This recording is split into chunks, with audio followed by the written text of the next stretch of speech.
नमस्कार। आज फिर मैं आप लोगों के सामने हूँ एक कविता के साथ। और अभी कोई नहीं है तो मैं 1 मिनट रुक जाऊँ, या पिछली कविताओं पर अगर किसी को कुछ कहना है तो लिख दे।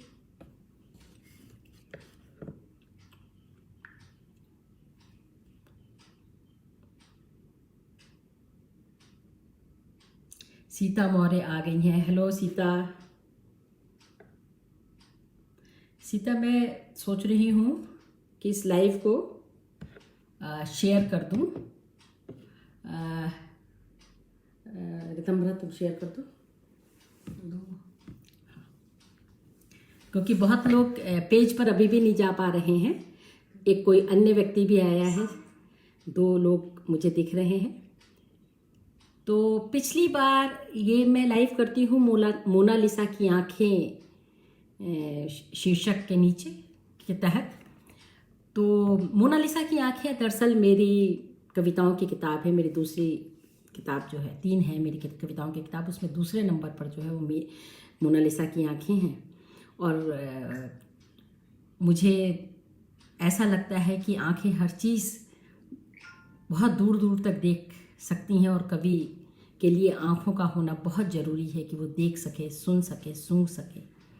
तो इसीलिए मैंने अपने इस लाइव का शीर्षक रखा है मोनालिसा की आँखें। तो आज पिछली बार तो मैंने जो कविता पढ़ी थी, हम लोग ही मैं कहती हूँ, क्योंकि हम सब मिल करके ही कविता पढ़ते हैं। तो उसमें शमशेर बहादुर सिंह की सीता पढ़ी थी पिछली बार। और इस बारी में जो कविता पढ़ने जा रही हूँ मैंने कल ही शेयर कर दिया था अपने पेज पर भी, और अपने प्रोफाइल उसमें भी, अपने सुमन केशरी वाले में भी।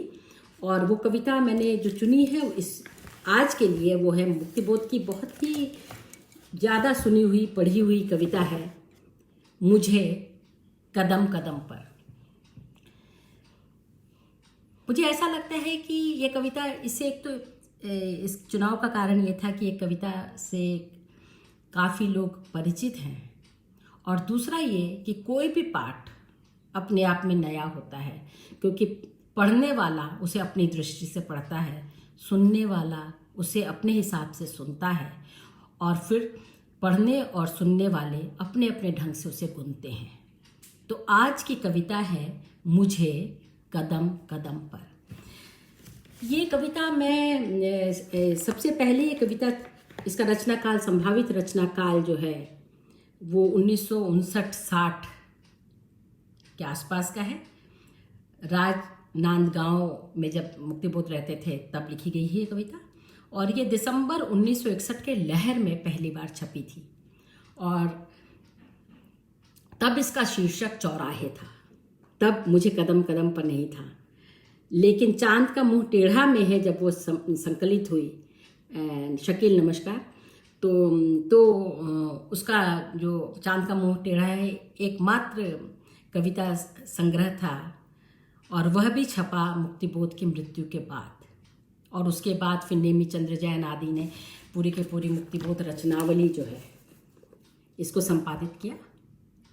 और मैं इसी रचनावली से पढ़ूंगी। इसके दूसरे खंड में पृष्ठ 172-73 पर यह कविता है। लंबी कविता है, जरूरी नहीं कि मैं एक एक शब्द का इसका मतलब पढ़ूंगी तो पूरी ही कविता, लेकिन एक एक शब्द पर बात करें, हो सकता है बीच बीच में से बात करें। और वो तो बात करते करते होता है मेरे साथ, अमूमन मैं बात करते करते ही तय करती हूँ कि ये पढ़ा जाए ना पढ़ा जाए। तो अब चलिए शुरू करते हैं। करीब 12 लोग हमारे साथ जुड़ गए हैं, और एक मैं, एक 13वीं। तो 13 लोग तो बहुत होते हैं। अब देखिए 14 हो गए नीरज दैया भी आ गए हैं, तो 15 हो गए। तो अब हम इसको शुरू करते हैं। इस कविता के पाठ को मैं शुरू करती हूँ। मुझे कदम कदम पर। मुझे कदम कदम पर चौराहे मिलते हैं बाहें फैलाए। मुक्तिबोध कह रहे हैं, एक पैर रखता हूं कि 100 राहें फूटती, वह मैं उन सब पर से गुजरना चाहता हूं। बहुत अच्छे लगते हैं उनके तजुर्बे और अपने सपने, सब सच्चे लगते हैं। अजीब सी अकुलाहट दिल में उभरती है, मैं कुछ गहरे में उतरना चाहता हूं, जाने क्या मिल जाए। मुझे भ्रम होता है कि प्रत्येक पत्थर में चमकता हीरा है। ये पंक्तियां बार बार कोट की जाती हैं। मुझे भ्रम होता है कि प्रत्येक पत्थर में चमकता हीरा है, हर एक छाती में आत्मा अधीरा है, प्रत्येक सुस्मित में विमल सदा नीरा है। मुझे भ्रम होता है कि प्रत्येक वाणी में महाकाव्य पीड़ा है।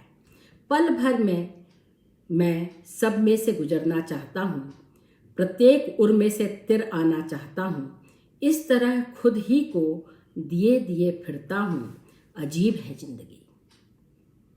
बेवकूफ़ बनने के खातिर ही सब तरफ अपने को लिए लिए फिरता हूँ, और यह देख देख कर बड़ा मज़ा आता है कि मैं ठगा जाता हूँ। हृदय में मेरे ही प्रसन्नचित्त एक मूर्ख बैठा है, हंस हंस कर अश्रुपूर्ण मत्त हुआ जाता है कि जगत स्वायत्त हुआ जाता है। कहानियां लेकर और मुझको कुछ देकर ये चौराहे फैलते, जहां जरा खड़े होकर बातें कुछ करता हूँ, उपन्यास मिल जाते। दुख की कथाएं, तरह तरह की शिकायतें, अहंकार विश्लेषण, चारित्रिक आख्यान, जमाने के जानदार सूरे व आयतें सुनने को मिलती हैं। कविताएं मुस्करा लाग डांट करती हैं, प्यार बात करती हैं, मरने और जीने की जलती हुई सीढ़ियां श्रद्धाएं चढ़ती हैं।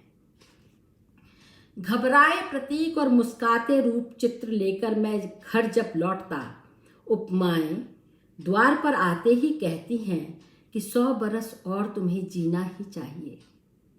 घर पर भी पग पग पर चौराहे मिलते हैं, बाहें फैलाए रोज मिलती हैं सौराहें, शाखा प्रशाखाएं निकलती रहती हैं, नव नवीन रूप दृश्य वाले 100 विषय रोज रोज मिलते हैं।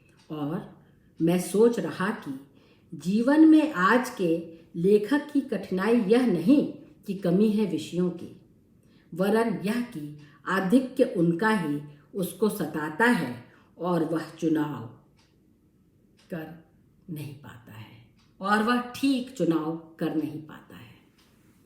तो ये है पूरी कविता।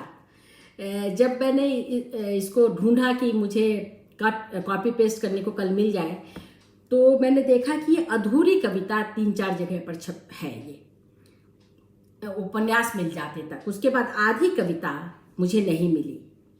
तो मैंने इस पूरी कविता को, और उसमें भी 2-3 वाक्य बीच में से भी नहीं है, तो मैंने जो कल अपने फेसबुक पर इस कविता को लिखा है वो पूरमपूर कविता है, पूरी कविता है। इसको ध्यान दीजिएगा कि वो पूरी कविता है, और अगर आप इस कविता को किसी को पढ़ना है तो वहाँ से वो पढ़ सकता है। वैसे सबसे अच्छी बात तो ये है कि वो मुक्तिबोध रचनावली से पढ़े, ताकि और भी सब चीज़ें पढ़ने को मिले। मैंने इस कविता का पाठ करते हुए बताया कि ये 1959-60 की कविता है, और ये 61 में लहर में छपी थी, 61 दिसंबर, माने ऑलमोस्ट 62 में। ये मैंने इसलिए बताया कि जो साहित्य के विद्यार्थी हैं, हिंदी साहित्य के विद्यार्थी हैं, साहित्य और समाजशास्त्र आदि के विद्यार्थी हैं, वे इस बात से भली भांति, हाय रैना,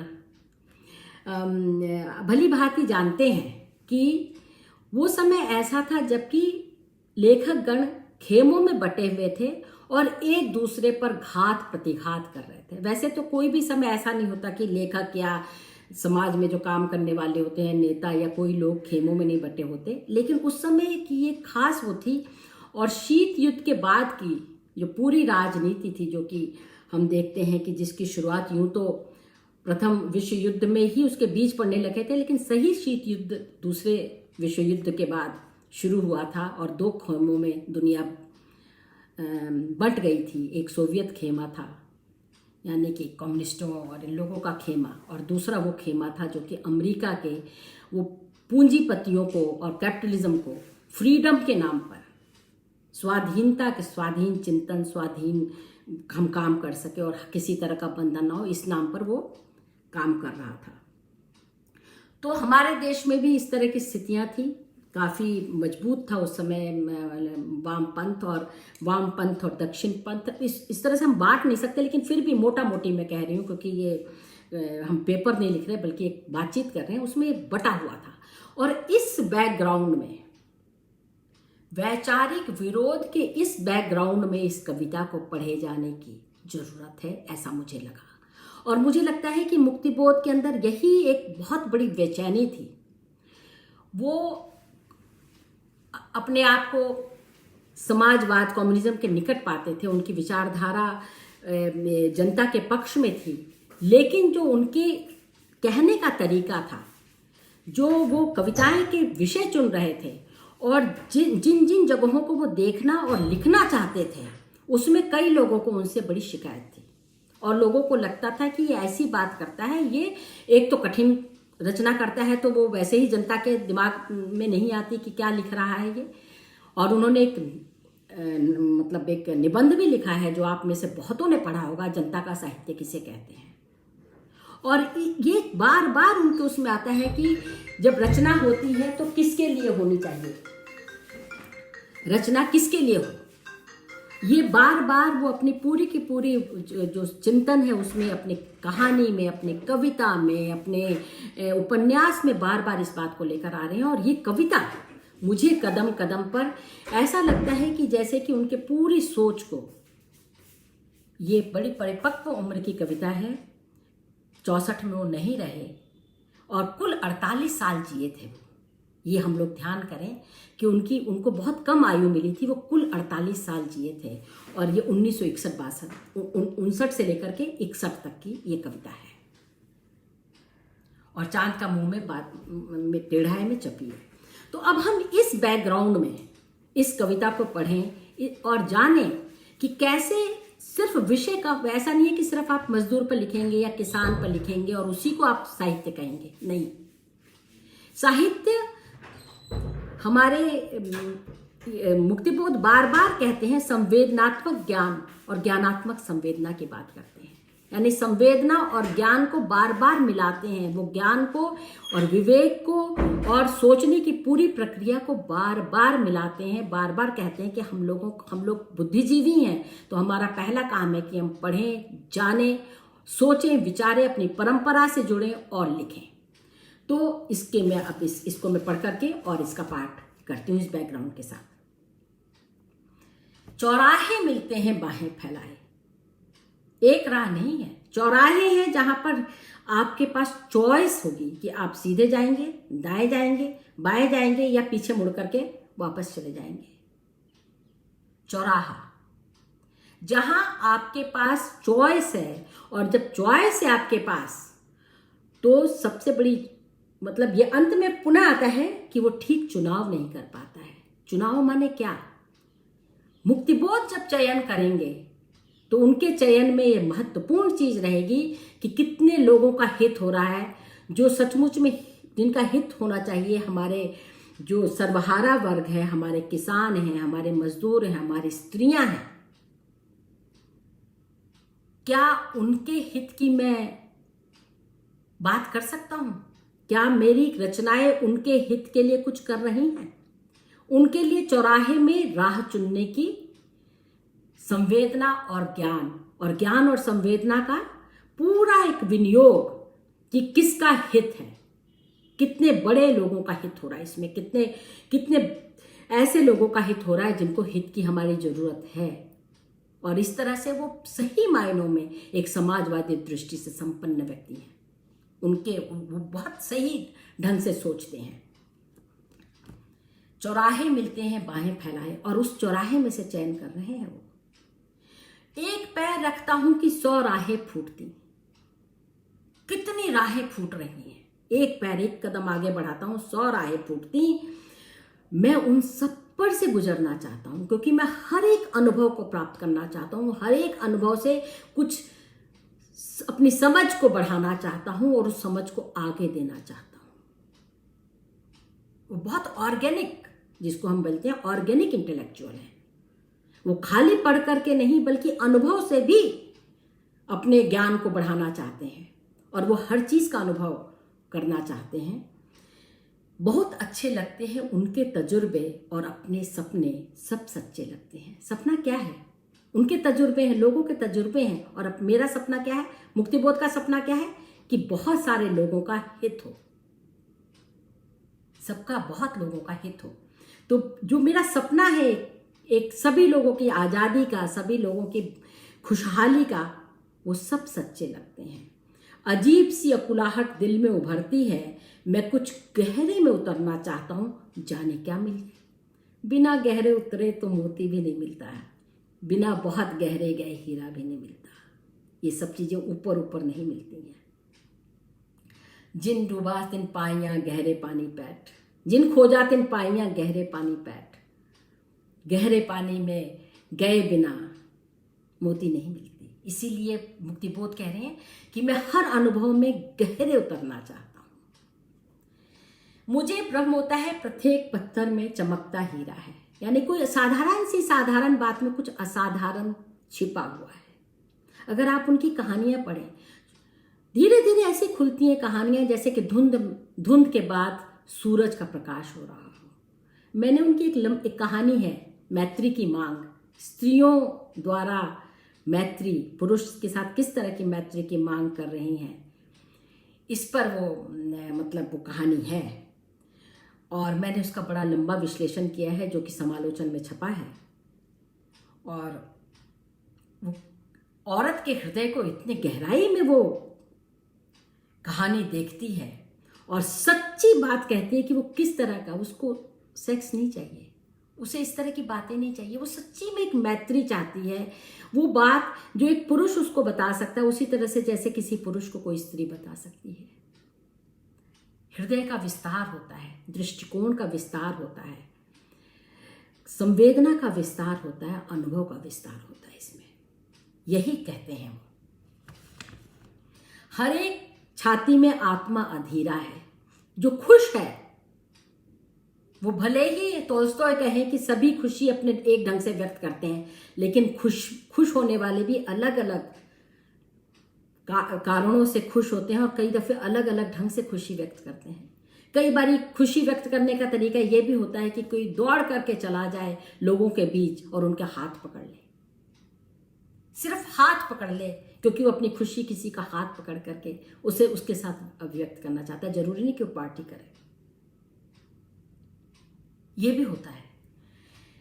हर एक छाती में आत्मा अधीरा है, अधीर है, कुछ कहने के लिए, कुछ कहने को व्याकुल है। हम सब व्याकुल हैं। मैं जो आज आप लोगों से बात कर रही हूँ, आप लोगों को जब मैं यहाँ पर नाम पढ़ रही हूँ, ललिता जी और सब लोगों के जब नाम देख रही हूँ, तो मुझे लग रहा है कि अरे हम सब, आप इस समय भले ही मौन हैं और नमस्ते कर रहे हो या कुछ सिर्फ मौन होकर के देख रहे हो। सुनीता को देखा, कमल को देखा, अश्विनी आए हैं, तो ये भले ही मौन हो, लेकिन मैं जानती हूँ कि हमारे बीच में एक मूक संवाद चल रहा है। मैं आपको और आप मुझे सुन रहे हैं। मैं अधीर होकर के कुछ कह रही हूँ। प्रत्येक सुस्मित में विमल सदा नीरा है, सदा नीरा। हर एक उसमें सदा नीरा, ऐसा नहीं कि सुस्मित है। सदा नीरा माने वो पेरेनियल रिवर्स जो सदा नीरा रहती हैं, हर सारा साल जिनमें पानी होता है। तो हर एक प्रत्येक सुस्मित में विमल, उसकी जो विमल है, उसका जो मलहीन होना है, उसका जो सौंदर्य है, वो सदा नीरा की भांति है। मुझे भ्रम होता है कि प्रत्येक वाणी में महाकाव्य पीड़ा है।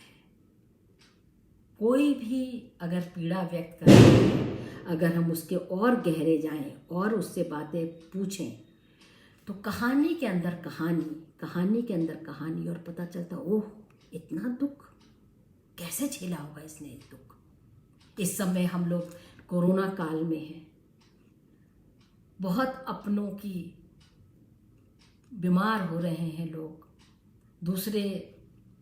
दूसरी दुनिया में प्रस्थान कर रहे हैं, वो जो पीड़ा है।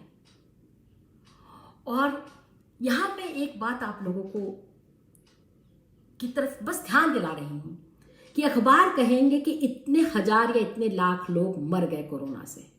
वो एक आपको संख्या में, एक डेटा में, एक संख्या में तब्दील कर देंगे, एक नंबर में तब्दील कर देंगे किसी के भी। लेकिन उस नंबर, तमाम नंबरों के पीछे उतनी ही और उससे भी अधिक, उससे दुगनी तिगुनी चौगुनी कहानियां हैं। पति मरा है तो पत्नी का दुख अलग है, बच्चों की भविष्य अलग है, जहां काम करता है उनकी चिंताएं अलग हैं। और इसीलिए जब प्रत्येक वाणी में महाकाव्य पीड़ा है, पीड़ा महाकाव्य की तरह है। वैसे तो महाकाव्य, जब हम ट्रेडिशनल ढंग से महाकाव्य की बात करते हैं तो हम जानते हैं कि महाकाव्य का अंत आमतौर से सुखांत होता है। उनके नायक भी तय होते हैं, जो ट्रेडिशनल धीरोदात्त होगा या ऐसा नायक कोई होगा।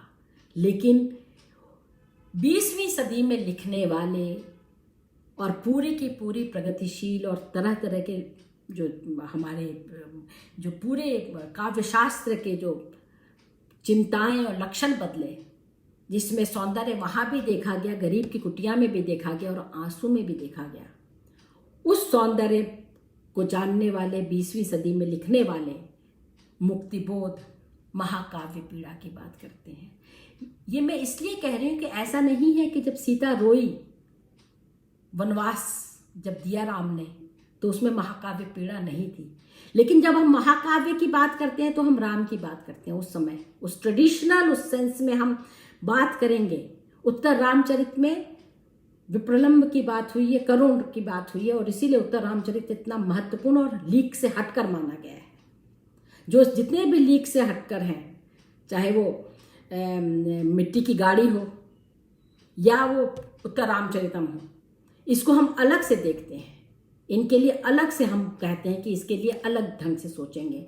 और 20वीं सदी हमें वो फुर्सत देता है, हमें वो फुर्सत तो नहीं, वो हमें चैलेंज देता है कि अब सौंदर्य के मानदंड बदल गए हैं, अब सौंदर्य की जगहें बदल गई हैं और आपको हर जगह इन सब चीज़ों में भी सौंदर्य देखना पड़ेगा। सौंदर्य माने ये नहीं कि आपको कोई रोती व्यक्ति सुंदर लगे, इन फिरोजी होठों में बर्बाद मेरी जिंदगी की तरह नहीं, बल्कि उसके आंसुओं के तह में जाइए, उसका वर्णन कीजिए और उसके दुख की महाकाव्यात्मकता को, उसके दुख की गहराई को, विस्तार को पहचानिए और उसे दूर करने की कोशिश कीजिए। ये है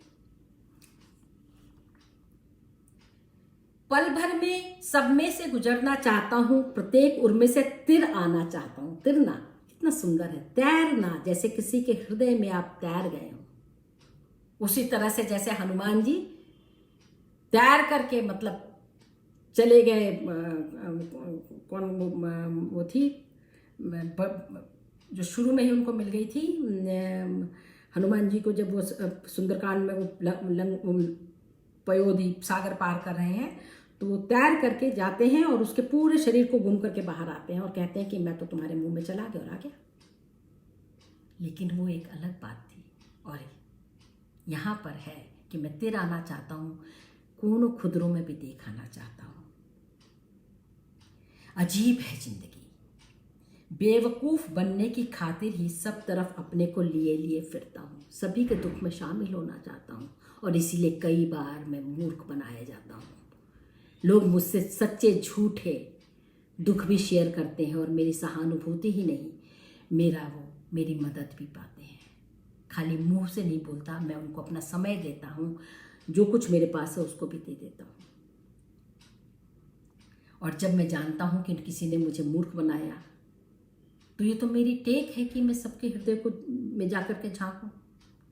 और तब मैं जानता हूँ कि हृदय में मेरे ही प्रसन्न चित्त एक मूर्ख बैठा है, हंस हंस कर अश्रुपूर्ण मत्त हुआ जाता है कि जगत स्वायत्त हुआ जाता है। जगत की स्वायत्तता, जगत की अपनीयता, जगत अपने ढंग से चल रहा है, स्वायत्त ढंग से चल रहा है। उसको कोई नियामक नहीं है, कोई नियंत्रण नहीं कर रहा, वो अपने ढंग से चल रहा है।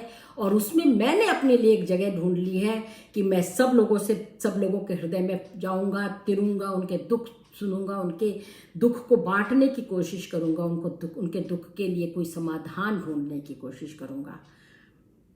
जगत अपनी गति से, स्वायत्त गति से चला जा रहा है, लेकिन हर एक व्यक्ति इसी स्वायत्त जगत में अपने लिए जीने का एक तरीका ढूंढता है।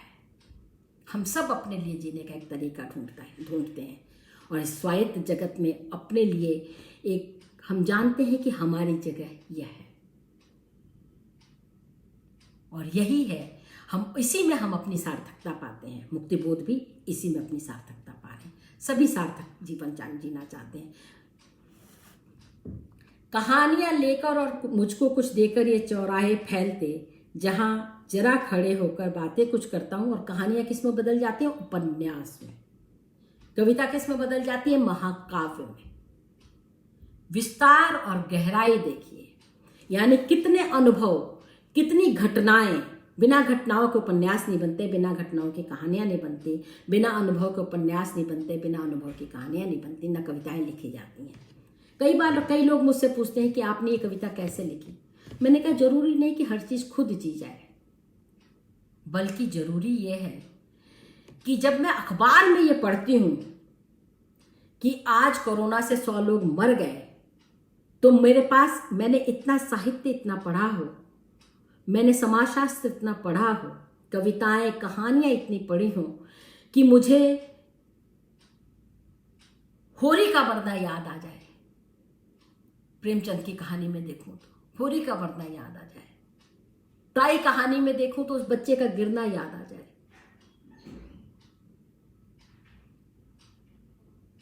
और इस तरह से अगर मैं मतलब कोई भी कहानी आप याद करें, ममता याद करें प्रसाद की, तो कोई नहीं जानता कि वो उस जगह पर कोई शहंशाह रुका था। लेकिन इसको कहा है प्रसाद ने और हमें याद दिलाया है कि उस झोपड़ी में एक शहंशाह रुका था। लोग उसको याद रखते हैं। उसको याद करें जिसकी झोपड़ी में रुका था, जिसने उसे पानी पिलाया था, जिसने उसे पनाह दी थी। साहित्य हमें नंबर से हटा करके मनुष्य तक ले जाता है। और इसीलिए मैं ये कविता पढ़ रही हूँ, क्योंकि मैं जानती हूँ कि हर एक छाती में आत्मा अधीरा है और प्रत्येक वाणी में महाकाव्य पीड़ा है। साहित्य हमें उसी अधीर आत्मा के पास ले जाता है। और जब हम सुनते हैं कि 100 लोग मरे, तो हम जानते हैं कि उन 100 लोगों को मरते वक्त कैसा लगा होगा। हम उसकी कल्पना करने लगते हैं। हम कल्पना करने लगते हैं कि उनके घर परिवार वालों को कैसा लग रहा है, और हम थोड़े और मनुष्य हो जाते हैं। इस बारी कोरोना के समय में लोगों ने बहुत मनुष्यता का परिचय दिया। इस भय को त्याग करके लोगों को खाना देते रहे, पानी देते रहे। वो जो मजदूर जा रहे थे कि उन्हें भी हो सकती है बीमारी। आज भी बहुत लोग लगे हुए हैं। यही है, हमारे डॉक्टर वगैरह तो लगे ही हुए हैं, प्रोफेशनल्स तो लगे ही हुए हैं, आम जन लगे हुए हैं। और यही साहित्य का काम है कि उन आम जनों के जो हृदय का विस्तार है, जो उपन्यास की तरह, महाकाव्य की तरह जो उनका हृदय है, उसको उसमें झांके और उस मनुष्य को बाहर निकाले।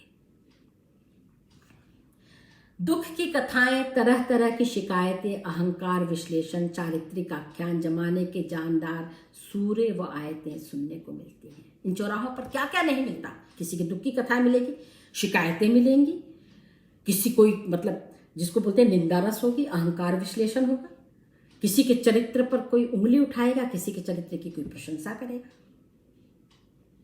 किसी के बारे में कुछ आंखें नचा नचा के कुछ लोग बात करेंगे, कुछ लोग बोलते बोलते यूं मौन हो जाएंगे कि आप सोचने पर मजबूर हो जाएं कि जाने उसने क्या कर दिया, और तरह तरह की कहानियां अपने मन में बुन लें। जमाने के जानदार सूरे व आयतें। सूरा माने कुरान का अध्याय को सूरा कहते हैं, और आयतें माने उनमें जो एक एक वो हैं। जैसे हमारे यहाँ अध्याय और दोहा चौपाई या सर्ग और चीजें इस तरह का। तो सूरा माने अध्याय और आयतें माने एक एक, कई सूरा है हमारे कुरान में, और आयतों माने एक एक आयतों में दिए गए वचन, माने कविताओं में लिखे गए वो सीखें। हमारे जो यहाँ पर और लोग हैं वो हमें बताएंगे। सुनने को मिलती हैं, यानी सीखें भी सुनने को मिलती हैं, बहुत अच्छी कविताएं भी सुनने को मिलती हैं। कुछ कविताएं तो जानदार होती हैं। हमारे कुरान में भी बहुत कविताएं, और आप लोग सब लोग जानते हैं कि वो अलिफ से ही सब सारी की सारी आयतें शुरू हुई हैं। एक खड़ी पाई से ही सारी आयतें शुरू हुई हैं कुरान की। यानी पहली जो है वो, सॉरी मैं लेफ्ट से बोल रही हूँ, राइट से बोलना चाहिए, खड़ी पाई से शुरू नहीं है, क्योंकि हम तो राइट से लेफ्ट में जाते हैं ना। कविताएं मुस्कुराकर लाग डांट करती हैं। जरा लाग डांट शब्द पर जरा चयन, भुक्ति बहुत गजब है शब्द चयन में। अकुलाहट, लाग डांट, सदा नीरा, अधीरा, क्या बात। तो लाग डांट करती हैं, वाह। यानी थोड़ी सी स्पर्धा, थोड़ा सा प्रेम, थोड़ा सा गुस्सा, थोड़ी सी घृणा सी, आय हाय आ गया है, इस तरह की सारी बातें जो होंगी वो लाग डांट में आ जाते हैं। कविताएं मुस्कुरा लाग डांट, थोड़ी शिकायत भी करेंगी, थोड़ा सा मन मुस्कुरा करके, और थोड़ी सी उसमें देख लेंगे कि हम ईर्ष्या झलक रही है। प्यार बात करती हैं, मरने और जीने की जलती हुई सीढ़ियां श्रद्धाएं चढ़ती हैं। लेकिन जिनकी शब्दों में श्रद्धा है वो कविता करते हुए, पढ़ते हुए, सुनते हुए मरते भी हैं और जीते भी हैं। मरते हैं, आह निकल जाती है, आह, इतना दुख का पारावार, वाह निकलता है कि आह को कैसे व्यक्त किया कि वाह भी निकल गया संग में। ऐसे भी अभिव्यक्ति। घबराए प्रतीक और मुस्कुराते रूप चित्र लेकर मैं घर जब लौटता, उपमाएं द्वार पर आते ही कहती हैं कि 100 बरस और तुम्हें जीना ही चाहिए। प्रतीक,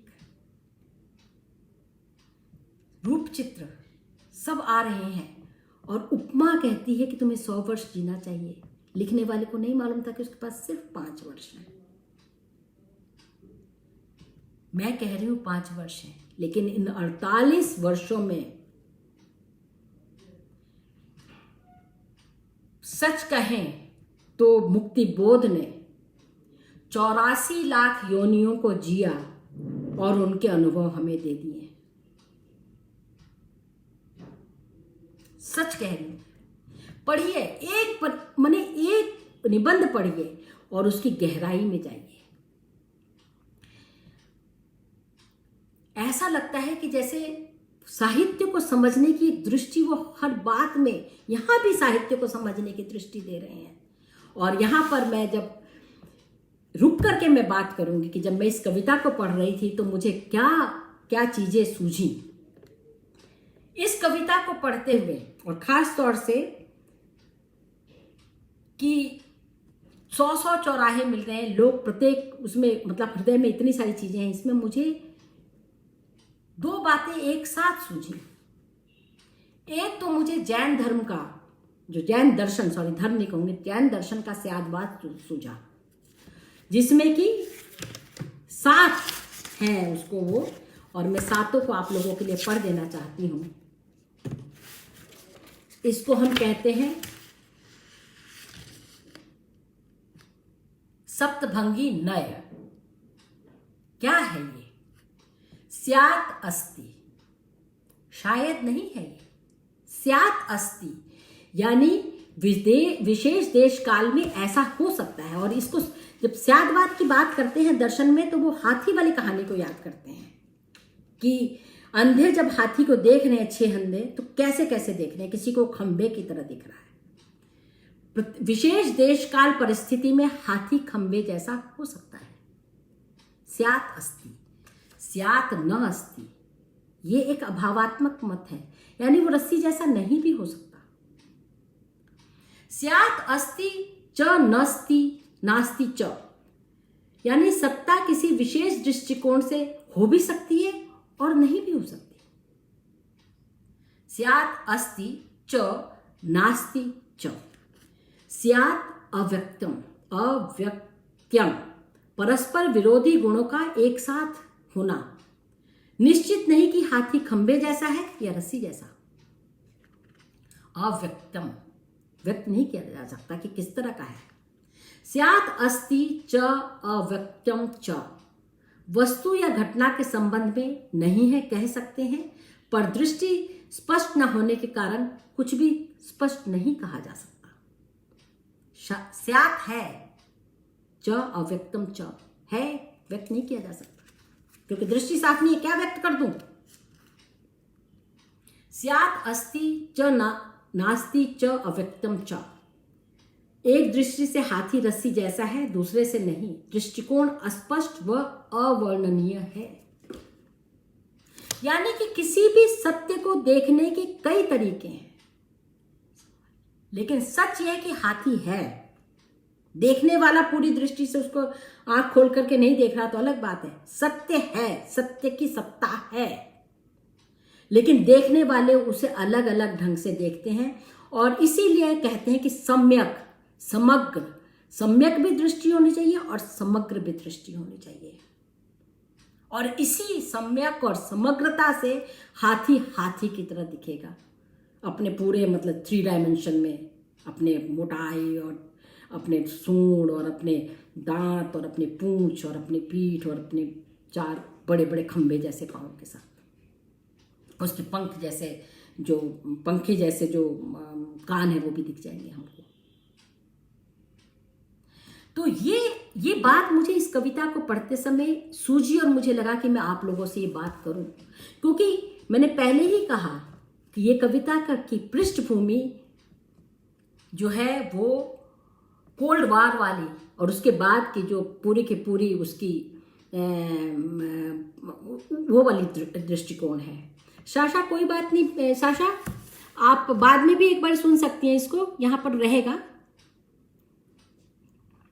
तो इस तरह से मतलब ये हम लोगों को एक सम्यक और समग्र दृष्टि चाहिए। और मुक्तिबोध की पूरी जब ज्ञानात्मक संवेदना और संवेदनात्मक ज्ञान की बात करते हैं तो वो इसी की बात कर रहे होते हैं। जब वो कहते हैं कि मुझे कदम कदम पर चौराहे मिल रहे हैं, उनको एक राह पकड़ तू एक चला चल पा जाएगा मधुशाला। सच बात है कि हम लोगों को जब दृष्टि मिल जाती है तो हम एक राह चलते हैं, तभी वो कविता पूरी होती है। लेकिन जब हम कविता के लिए विषय चुन रहे होते हैं, जब हम काम के लिए विषय चुन रहे होते हैं, जब हम रचना के लिए विषय चुन रहे होते हैं, जब हम एक समय की स्थितियों को जानने की इच्छा रखते हैं कि आज देश काल की परिस्थिति क्या है, तो हम अपनी दृष्टि का विस्तार करते हैं। हम अपनी दृष्टि का पूरे तरीके से देखने की कोशिश करते हैं। हम तुलना भी करते हैं कि ऐसी स्थिति में पहले क्या हुआ, क्या ऐसी स्थितियां पहले नहीं आई, तो क्या हुआ उसमें। तो एक तो मुझे शायद बात याद आया जिसके बारे में मैंने कहा, और दूसरा मुझे याद आया, भाई मैं सच कहूं तो अभिनव गुप्त का जो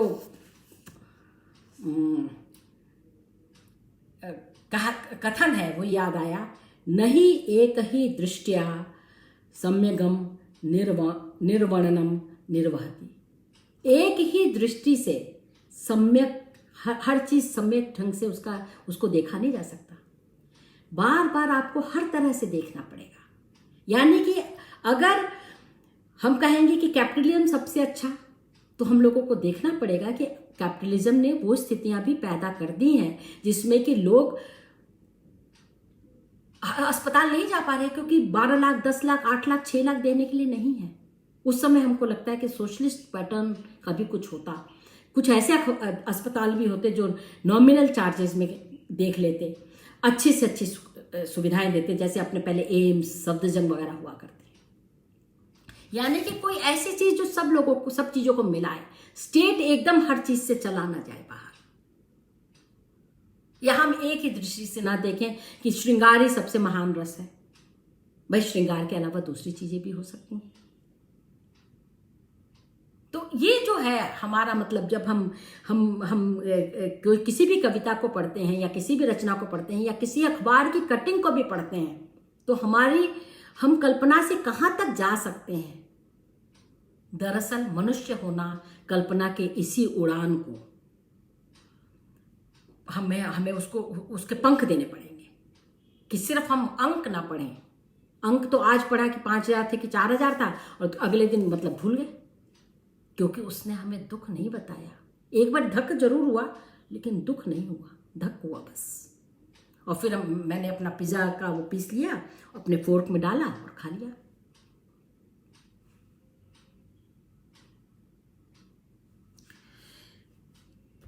घर अब कुछ लोग ऐसे कहते हैं कि रचनाकार को घर को नहीं देखना चाहिए, घर से बाहर ही सब चीजें मिल जाती हैं। यहाँ मैं मुक्तिबोध के बिल्कुल साथ खड़ी हूँ। घर और बाहर के बीच में इस तरह का हम विभाजन नहीं कर सकते। और यहाँ मुक्तिबोध इसीलिए मुझे बहुत प्रिय है कि वे तो मैत्री की मांग मैंने आप लोगों को बताई ही, पढ़िएगा जरूर, उनकी कहानियों के उसमें है। और अब इस वाक्य को भी सुन लीजिए, घर पर भी पग पग पर चौराहे मिलते हैं। ऐसा नहीं है कि मेरी स्त्री का या मेरे पति का या मेरी बेटी का दुख, उसमें महाकाव्यात्मक पीड़ा नहीं है, क्योंकि उसको मैं लिख करके महाकाव्य नहीं बना सकती ना, इसीलिए मेरा नाम नहीं होगा, नाम रोशन नहीं होगा। उसके साथ बैठ करके मुझे 4-5 घंटे देने पड़ेंगे। पति को दुख को दूर करने के लिए मुझे हो सकता है जीवन देना पड़े, तो यहाँ पे बैठ के कविता भी ना पढ़ पाऊं। लेकिन बैलेंस तो इसी में करना पड़ता है। घर पर भी पग पग पर चौराहे मिलते हैं। कई लोगों को मैंने, बहुत सारे कलाकार, साहित्यकार, रचनाकारों को देखा है कि घर का दुख तो उनके लिए दुख नहीं है। बाहर के किसी की आंख से बूंद गिर जाए तो तुरंत आंसू पोंछने क्या, गले से लगा करके अपना तन मन धन सब अर्पित करने को तैयार हो जाएंगे। घर की स्त्री रोती रहे कि सर में दर्द हो रहा है, तो बोलेंगे इसको तो रोज ही होता है। घर का पुरुष बोलता रहे, कई स्त्रियों के बारे में भी मैं जानती हूँ, बच्चा बोलता रहे कुछ, लेकिन लोग नहीं वो करेंगे। अरे तू बहुत तंग करता है, चुप शांत बैठ 5 मिनट। हम सब बोलते हैं अपने बच्चों से शांत बैठ 5 मिनट, लेकिन सही यही होगा कि हम उसके मन की भी बात सुने, उसको भी सुने, उसके लिए भी कुछ समय दें, सार्थक। घर पर भी पग पग पर चौराहे मिलते हैं, बाहें फैलाए रोज मिलती हैं सौराहें, शाखा प्रशाखाएं निकलती रहती हैं, नव नवीन रूप दृश्य वाले 100 विषय रोज रोज मिलते हैं। कौन जाने मैत्री की मांग खुद उनकी पत्नी ने ही बताया हो कि उससे किसी से उनका वो हो, या किसी दोस्त ने बताया हो। जब हम किसी के मनोविश्लेषण की बात करते हैं, आपको पता है कि इस पर भी मुक्तिबोध की बड़ी भर्त्सना की गई कि ये तो फ्राइडवाद ही हो गया है, ये बिल्कुल माने सोशलिस्ट है ही नहीं, ये फ्राइडियन है। लेकिन किसी के मन को जाने बिना, किसी के मन की पड़ताल किए बिना क्या कोई साहित्य रच सकता है? और अगर रच तो सकता है, ऐसे तो अनेकानेक साहित्य रचे गए हैं, उसको पढ़ करके क्या सचमुच में वैसी उत्फुल्लता होगी जैसी होती है? मुझे तो बड़े घर की बेटी पढ़ करके बहुत आनंद आ जाता है। कोई मुझे इसके लिए कहेगा बड़ी सामंती विचारधारा की व्यक्ति हूं मैं, क्योंकि आपको लग सकता है वो सामंती, मुझे तो बहुत मनुष्योचित लगता है वो।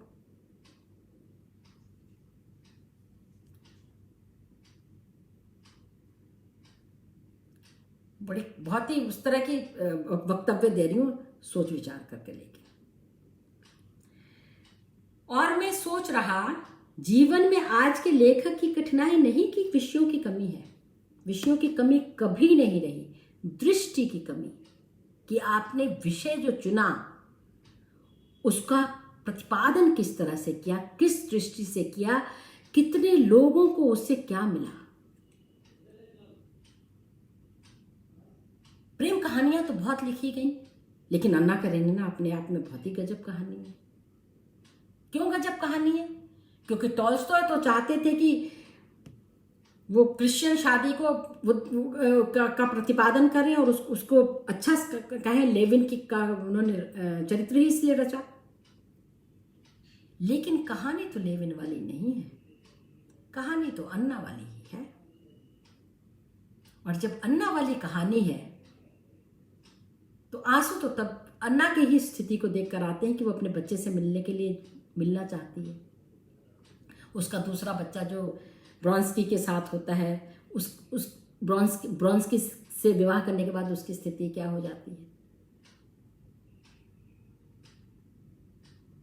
कैसे सोचती है, क्या सोच रही है, पीटर को देख करके क्या वो कर रही है। जब वो ट्रेन जिसमें ब्रॉन्स्की ने उसे देखा होता है और बाहर ब्रॉन्स्की खड़ा है और बाहर बर्फ पड़ रही है, वैसी ही एक ट्रेन के आगे जब वो आत्महत्या करती है कूद करके, कहानी तो वहां होती है। ये कहानी वहां इसलिए होती है कि अपने विचारधारा या अपने जो उनके तोल्स्टॉय जो चाहते थे वो उसके पीछे पीछे चले नहीं गए, जैसे कई लोग विचारधारा या किसी चीज़ के पीछे पीछे चले जाते हैं और बिल्कुल ज्यों का त्यों लिख देते हैं, क्योंकि यही ठीक है। भले ही कहानी उनको कहीं और पकड़ के हाथ पकड़ के ले जा रही हो, लेकिन वो बोलते कि नहीं, अंत तो यही होना चाहिए, क्योंकि मेरी विचारधारा ये कह रही है कि अंत यहाँ होना चाहिए। कहानी बोल रही है कि नहीं भाई, वहाँ चलो, उधर चलो, वो देखो, उसके मन को देखो। तो ये जो बात है जो कह रहे हैं कि आधिक्य ही उनको सताता, वो ठीक चुनाव नहीं कर पाता, ये खाली विषय तक सीमित नहीं है, ये प्रतिपादन में भी चला जाता है कि वो क्या चयन कर रहे हैं, क्या लिखना चाह रहे हैं, कितनी स्वायत्तता दे रहे हैं अपने कलम को। जैसे जगत स्वायत्त हुआ जा रहा है, वैसे कितने कलम को कितनी स्वायत्तता दे रहे हैं, कलम को कितनी मुक्ति दे रहे हैं कि चल तू लिख अपने दिमाग। कलम को मुक्ति माने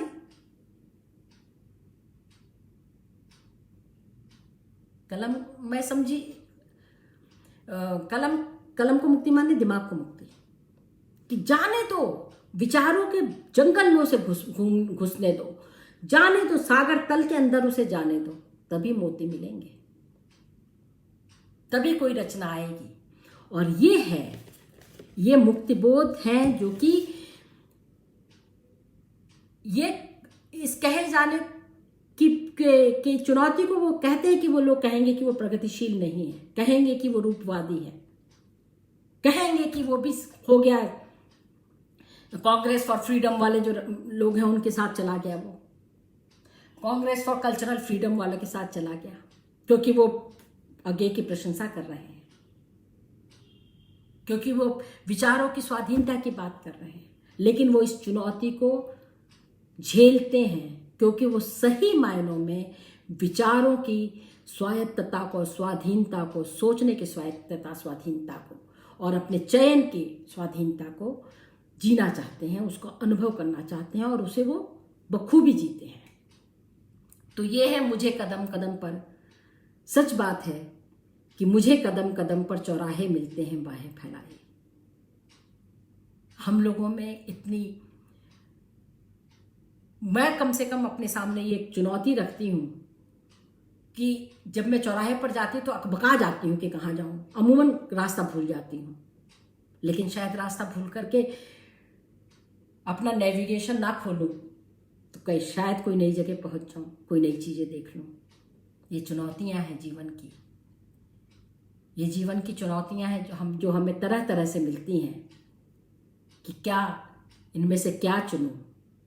और चयन ये होता है कि हमारा सपना क्या है, वो सपना मुझ तक सीमित है या सपना जगत तक फैला हुआ है। चयन तो यहाँ होता है, जीवन का चयन इसी में होता है।